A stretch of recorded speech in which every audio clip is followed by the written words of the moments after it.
Hello दोस्तों, मैं हूं विवेक दीक्षित और आप सभी का स्वागत है मेरे शो वॉइस फॉर भारत में। दोस्तों, आज हम बात करने वाले हैं मेरा सेकंड एपिसोड जिस पे हम लोगों ने बाइकआउट चाइना के ऊपर बनाया था और उसमें हम लोगों ने आत्मनिर्भर भारत की भी कुछ चीज़ें को एनालाइज किया था। आज का जो एपिसोड है, आज उसका पार्ट 2 है। इसमें हम बाइकआउट चाइना के साथ साथ कल यानी 16 जून मिडनाइट को गलवान वैली में जो हमारे सैनिक शहीद हुए हैं उनके बारे में भी हम चर्चा करेंगे। एग्जैक्टली इसको भी थोड़ा सा हम लोग एनालाइज करके आपके साथ कुछ चीज़ें मैं शेयर करूंगा। तो ठीक है, बिना विलंब के हम लोग स्टार्ट करते हैं। सबसे पहले तो मैं पिछला जो एपिसोड है उसका मैं थोड़ा कंटिन्यू कर देता हूँ। हम लोग जो बॉयकॉट चाइना की जो कंटिन्यूस उसके बारे में कुछ जान रहे थे, उसका हम लोग क्लियर कर लेते पहले।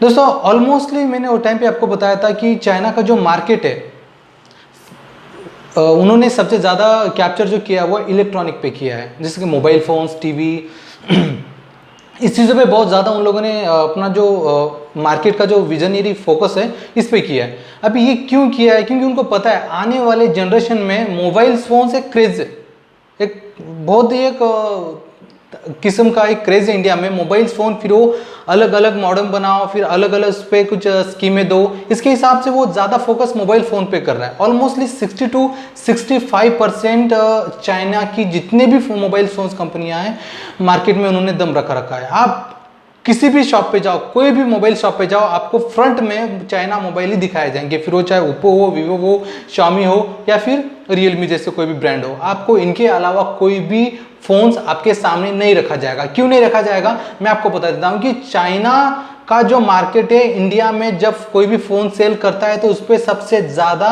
उनको कमीशन दिया जाता है। अब अगर नॉर्मल अगर आप नोकिया की बात करो या सैमसंग की बात करो, इसमें से जो कमीशन मिलता है उनको सिर्फ 5 या 10% मिलता है। लेकिन जो चाइना के फोन्स है उन पे होगा, अगर कोई डीलर डिस्ट्रीब्यूटर अगर आपको सेल करता है तो उनको एकदम ह्यूज अमाउंट यानी कि 20 to 22% तक उनको अमाउंट मिलता है। अगर आप 10,000 का अगर चाइना का फोन परचेस करते हो तो ऑलमोस्ट उनको 2,000 रुपये का कमीशन मिलता है। अगर वही चीज अगर 10,000 का अगर आप सैमसंग का फोन लोगे तो उनको ज्यादा से ज्यादा 500 या 600 रुपये का कमीशन मिलता है। तो आपके सामने जब भी आप कोई शॉप पे आप मोबाइल परचेस करने के लिए जाते हो तो आपके सामने वो लोग सिर्फ और सिर्फ मार्केटिंग चाइना मोबाइल की करते हैं। ये लो, इसमें 10 मेगापिक्सल, इसमें 12 मेगापिक्सल है, उनके आपको फीचर बताए जाएंगे। लेकिन अगर आप उनको बताओगे कि नहीं हमको ये ब्रांड के अलावा कुछ और ब्रांड दिखा, तो नहीं, आपको वो सारी चीजें घुमा फिरा के आपको चाइना मोबाइल, चाइना फोन्स पे ही लाएंगे। क्योंकि चाइना ने उस एक स्ट्रैटेजी बना रखी है मार्केट को कैप्चर करने के लिए। पिछले 2-3 साल से आप देखिए चाइना फोन्स इतने सस्ते तो है ही, उसमें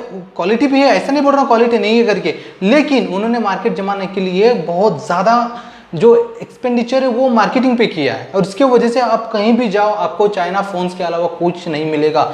भारत में आने वाली हर छोटी से छोटी चीज़, सॉफ्टवेयर, वो चाइना मैन्युफैक्चर करता है, इसलिए चाइना को इलेक्ट्रॉनिक मैन्युफैक्चर हब कहा जाता है। आप कैमरा लो, आप इलेक्ट्रॉनिक का कोई भी सामान लो, आप कंप्यूटर का कीबोर्ड से लेके कंप्यूटर से आने वाली प्लग पिन का अगर आप सोचोगे तो चाइना मैन्युफैक्चर करके देता है। इंडिया में नहीं, बहुत सारे अमेरिका में भी उनका मैन्युफैक्चरिंग प्रोडक्ट जाता है, खुद इंपोर्ट करता है अमेरिका भी। तो इंडिया में तो लाजमी है, करना ही पड़ेगा, क्योंकि इतना तो हमारे पास मैन्युफैक्चर नहीं है कि हम अपना सामान खुद ही बना, खुद ही असेंबल करके खुद ही यूज़ करें। इतना ये सबसे बड़ा प्रॉब्लम है।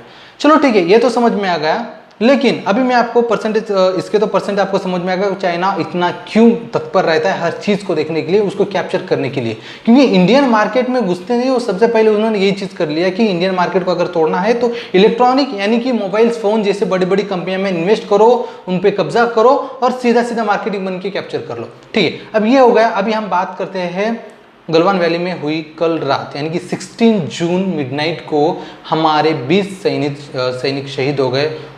उनको मेरी तरफ से भावपूर्ण श्रद्धांजलि।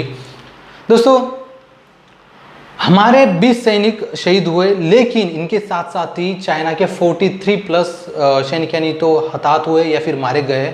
ऐसा चाइना की तरफ से या उनकी जो चाइना की तरफ से भी नहीं बता सकता, उस सोर्सेस है उनकी तरफ से हमें मिला गया है। अभी चाइना कभी सच बोलता है, कभी झूठ बोलता है, वो दुनिया को भी पता नहीं है। खुद अपने आप छुपाने के लिए चाइना कुछ भी कर सकता है, लेकिन मुकाबला दोनों तरफ से भारी है, हम ऐसा नहीं समझ सकते। सबसे पहले हम लोग जान लेते हैं कि चाइना गलवान वैली में इतना क्यों तत्पर है। गलवान वैली एलएसी के पास आता है, इंटरनेट जो लाइन ऑफ एक्चुअल कंट्रोल है, लाइन ऑफ इंटरनेशनल जो इंटरनेशनल बॉर्डर है उसके पास से गलवान वैली आती है। एक्चुअल में प्रॉब्लम क्या है, पिछले 60 दशकों से वहाँ पे जो इंफ्रास्ट्रक्चर है वो बना नहीं था या बन नहीं पा रहा था। अभी किसके दबाव ने नहीं बन पा रहा था, क्यों नहीं बनाया गया था या क्यों नहीं बनाया जा रहा था, ये मैं नहीं बता पाऊंगा, लेकिन उसका वहाँ पे बिल आना इसी बात का एक संकेत है कि वहाँ पे जो इंफ्रास्ट्रक्चर है बहुत तेजी से बनाया जा रहा है जो अभी रूलिंग पार्टी है उसकी तरफ से।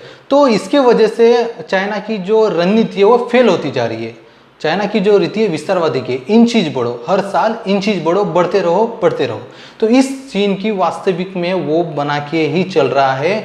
तो इस बार उसका जो मेन चीज है, जो विस्तारवाद की जो पॉलिसी है उसकी, वो थोड़ी फीकी पड़ती दिख रही है। तो इसके वजह से जो कल रात की जो घटना हुई उसी का असर है। आप समझ लीजिए पिछले 60 दशकों में जो इंफ्रास्ट्रक्चर हम लोगों को करना चाहिए था वो हमारी सरकारों ने नहीं किया। जब आप करने जा रही है तो सिंह बिल बना रहा है, उसको पता है अगर ये चीज़ हो गई तो हम इंडिया को डिफेट नहीं कर पाएंगे, ये खुद समझ रहा है। इसके साथ साथ ही वो अपनी स्ट्रैटेजी चेंज करे नहीं करे, लेकिन हमारी तरफ से भी उसको बिफिटिंग रिप्लाई दिया जा रहा है। अभी देखते हैं आगे क्या होता है। तो दोस्तों समझ में तो आपको आ गया होगा कि ये सारी चीज़ों का मायना क्या है, ये क्यों हुआ जा रहा है। फिर भी और भी कुछ नई चीज़ें लेके आऊँगा आपके साथ नए एपिसोड में, तो बने रहिए मेरे साथ। मैं हूँ विवेक दीक्षित और मेरे चैनल को सब्सक्राइब जरूर करिएगा। आपको इंटरनेशनल और करंट अफेयर, डोमेस्टिक अफेयर्स आपको मिलते जाएंगे। ठीक है, थैंक यू।